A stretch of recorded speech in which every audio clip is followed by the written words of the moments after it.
শকুনের নজর পড়েছে। আল্লাহর জায়গা মসজিদকে বাঁচাতে হবে। তৈরি আছেন? ফাইনাল খেলার জন্য তৈরি আছেন? ফাইনাল খেলা হবে ইনশাআল্লাহ। নারে তাকবীর!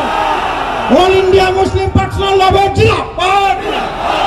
অল ইন্ডিয়া মুসলিম পার্সোনাল ল বোর্ড জিন্দাবাদ! এই পশ্চিমবঙ্গের সমস্ত ওয়াকফ সম্পত্তি জবরদখল মুক্ত করতে হবে। अमित शाह বলেছেন महाराष्ट्र दाঁড়িয়ে जी वक़्फ़ बिल हम लोग पास कराएंगे, तुम जितना विरोध करना है करो। अपनी पुलिस নিয়ে পার্লামেন্টে দাঁড়িয়ে বিল পাস করাবেন, কিন্তু গোটা ভারতবর্ষের রাজপথকে অবরুদ্ধ করে দেওয়ার জন্য আমরা সে দায়িত্ব পালন করব। পার্লামেন্টের বাইরে বাড়াবার সুযোগ অমিত শাহ এবং নরেন্দ্র মোদী থাকবে না যদি all India Muslim Modi Amit Shah হুঁশিয়ার। জেনে রাখবেন শেখ হাসিনাও ভেবেছিলেন পুলিশের গুলি শেষ কথা বলবে, কিন্তু শেখ হাসিনা বুঝেছে পুলিশের গুলি শেষ কথা বলেনি, জনগণ শেষ কথা বলেছে। দিল্লির মসনদে যারা বসে আছেন শিক্ষা নিন, জনগণ কিন্তু শেষ কথা বলবে। আল্লাহর জায়গা মসজিদকে বাঁচাতে হবে, মাদ্রাসার জায়গা বাঁচাতে হবে, কবরস্থানের জায়গা বাঁচাতে হবে। কার নজর থেকে? শকুনের নজর পড়েছে। শকুনের নাম কি? শকুনের নাম কি? শকুনের নাম নরেন্দ্র মোদী। ফলে ওই শকুনের নজর থেকে আজকে আমাদের ওয়াকফ সংশোধনী বিলকে রিজেক্ট করে আমাদের আল্লাহর সম্পত্তিকে বাঁচানোর দায়িত্ব আমাদের।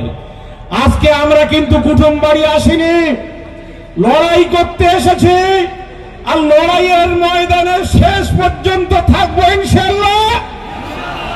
সেই বিল প্রতিহত করা আমাদের দায়িত্ব।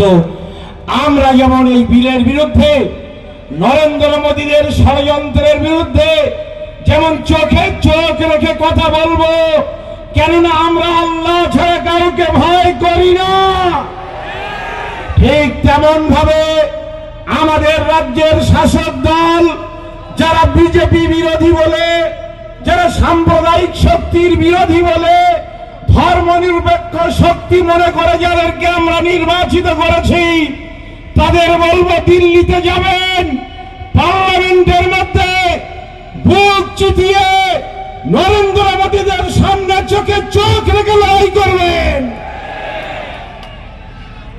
পার্লামেন্টের মধ্যে নির্বাচিত করে যাওয়ার জন্য আমরা আপনাদের নির্বাচিত করেছি।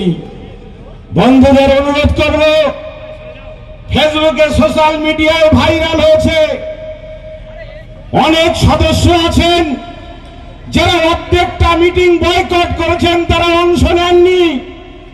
জনগণের কাছে কিন্তু কৈফিয়ত দিতে হবে।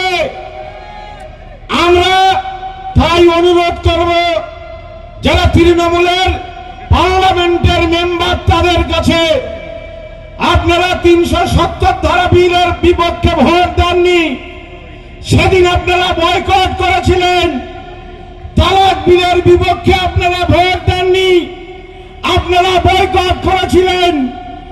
অনেক বিশ্লেষক বলেছেন এটা নাকি নরেন্দ্র মোদীদের সুবিধা করার জন্য আপনারা বয়কট করেছিলেন। আমি আপনাদের কাছে অনুরোধ করব, এই বয়কটের লাইনে নতুন করে আর চলবেন না। আপনারা আমাদের যেন আবার আপনাদের বয়কটের ফলে আমাদের যেন আবার নতুন করে নরেন্দ্র মোদী বিরোধী শক্তি তৈরি করতে না হয়। বন্ধুগণ, আমি আপনাদের কাছে অনুরোধ করব যে আমাদের লড়তে হবে। অল ইন্ডিয়া মুসলিম পার্সোনাল ল বোর্ডের সম্মানীয় সদস্যরা এখানে আছেন।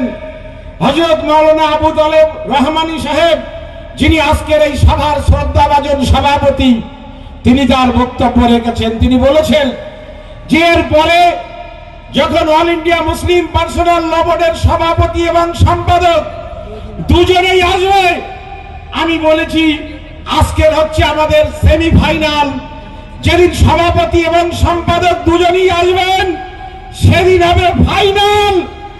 যদি আজকে শহীদ মিনারে বক্তব্য করতে দেওয়া হয়নি, পিছিয়ে কাল বিকাল বেলা আমাদের অনুমতি দিয়ে বলা হয়েছে লিখিতভাবে যে শহীদ মিনার নয়, রানী রাসমণিতে সভা করতে হবে।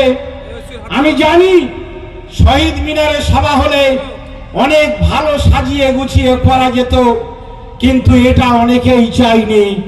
কিন্তু আপনাদের মেহনত, আপনাদের কুরবানি আছে বলে দরিনা ক্রসিং পর্যন্ত, ধর্মতলা মোড় পর্যন্ত আমাদের মানুষ সবাই দাঁড়িয়ে আজকের এই সভায় বক্তব্য শুনছেন। আমাদের আন্দোলনকে হারাতে পারেনি, অশুভ শক্তির হাজারো ষড়যন্ত্র আমাদের হারাতে পারেনি। কিন্তু জেনে রাখবেন, এর পরে যেদিন সভা হবে সেদিন কিন্তু ব্রিগেডে সভা হবে, আর সেটি হবে ফাইনাল। তৈরি আছেন? ফাইনাল খেলার জন্য তৈরি আছেন? ফাইনাল খেলা হবে ইনশাআল্লাহ। নারে তাকবীর! অল ইন্ডিয়া মুসলিম পার্সোনাল ল বোর্ড জিন্দাবাদ! অল ইন্ডিয়া মুসলিম পার্সোনাল ল বোর্ড জিন্দাবাদ! এই পশ্চিমবঙ্গের সমস্ত ওয়াকফ সম্পত্তি জবরদখল মুক্ত করতে হবে। বন্ধুগণ, আমাদের আজকের সভার শ্রদ্ধাভাজন সভাপতি বলেছেন যে আমরা মাননীয় মুখ্যমন্ত্রীর সঙ্গে দেখা করতে চাই। আমি একাধিকবার যেমন ইমেলে পাঠিয়েছি, না পেরে বাই পোস্ট, স্পিড পোস্ট করেও মাননীয় মুখ্যমন্ত্রীকে চিঠি দেওয়া হয়েছে। আমরা আশা করব যে তিনি অল ইন্ডিয়া মুসলিম পার্সোনাল ল বোর্ডের যারা দায়িত্বশীল, যদি মনে করে যে কামরুজ্জামানের সাথে দেখা করব না, ওই প্রতিবাদী মুখ, ওর মুখটা ভালো লাগে না। আমি যতদিন রাজ্যের বিরোধী নেত্রী ছিলাম ততদিন কামরুজ্জামানের আন্দোলন ভালো লাগতো। এখন মুখ্যমন্ত্রীর চেয়ারে বসেছি, কামরুজ্জামানের প্রতিবাদী মুখ ভালো লাগে না। আমি দায়িত্ব নিয়ে বলছি, আমি নবান্নে যাব না, কিন্তু আমাদের সর্বোচ্চ সম্মানীয় সংগঠন অল ইন্ডিয়া মুসলিম পার্সোনাল ল বোর্ডের সঙ্গে মাননীয় মুখ্যমন্ত্রীকে দেখা করতেই হবে। এটা আমি তাদের কাছে অনুরোধ রাখছি, দাবি করছি। ফুরফুরা শরীফের পীর সাহেবরা আছেন আমাদের কাছে অত্যন্ত সম্মানীয় আর শ্রদ্ধার, তাদের সঙ্গেও মাননীয় মুখ্যমন্ত্রীকে সময় দিতে হবে। আমাদের অনেক সমস্যা আছে। গতকাল একটি মেয়ে সারা দিন বসিরহাট এসডিও মহকুমা শাসকের অফিসে বসে কেঁদেছে, আত্মহত্যা করার হুমকি দিয়েছে। আমি তাকে বসিয়ে বুঝিয়েছি, বলেছি মা তুমি সবর করো। কেন না, সে ডাক্তারি পড়ার জন্য ভর্তি হতে চায়, ওবিসি কোটায় মেডিকেল পড়ার সে সুযোগ পেয়েছে। শুধু একটি নন ক্রিমিলিয়ার সার্টিফিকেট দরকার। এসডিওর কাছ থেকে, বসিরহাট মহকুমা শাসকের কাছ থেকে, বারাসাত ডিএম অফিস বলে দিয়েছে, খোদ ডিএম বলে দিয়েছেন যে মেয়েটিকে সার্টিফিকেট দেওয়া হোক। তারপরেও মেয়েটিকে সার্টিফিকেট দেয়নি বসিরহাট এসডিও। তাই মেয়েটির এত মেহনত বৃথা হয়ে গিয়েছে, সে কিন্তু মেডিকেলে ডাক্তারি পড়ার সুযোগ পায়নি। আমাদের ক্ষোভ আছে, যন্ত্রণা আছে। ওবিসি থেকে আমাদের ছেলে মেয়েরা তারা বঞ্চিত হচ্ছে। মুখ্যমন্ত্রী আপনি তো শিক্ষার কোটায় মুসলিম ছেলে মেয়েদের শিক্ষার কোটা বেঁধে দিয়েছিলেন, সংরক্ষণ দিয়েছিলেন। অনুগ্রহ করে আপনি হস্তক্ষেপ করুন। আমার বিশ্বাস, মুখ্যমন্ত্রী যদি চান যে ওবিসি এই সমস্যার সমাধান করবেন, 24 ঘন্টা সময়ের মধ্যে মুখ্যমন্ত্রী এই সমস্যার সমাধান করে দিতে পারেন। ভোট শুধু আমার হিন্দু ভাইরা দেন না, ভোট কিন্তু মুসলমান ভাইরাও দেন।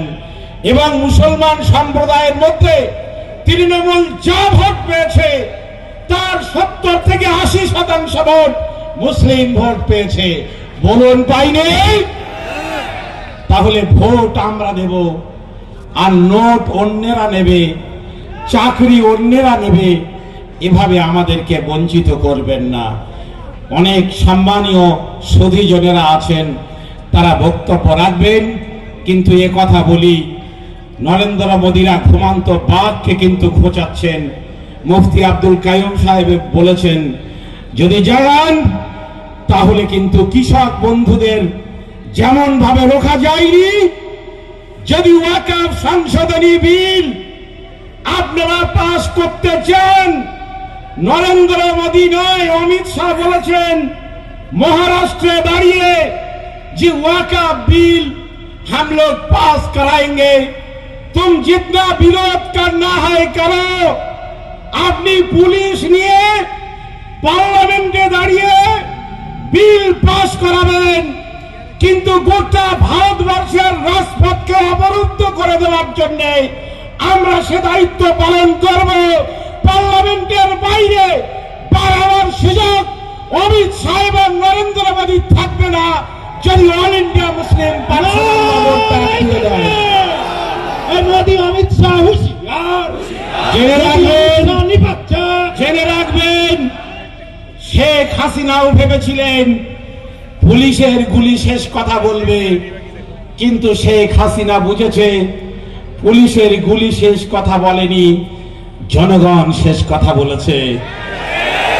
দিল্লির মসনদে যারা বসে আছেন শিক্ষা নিন,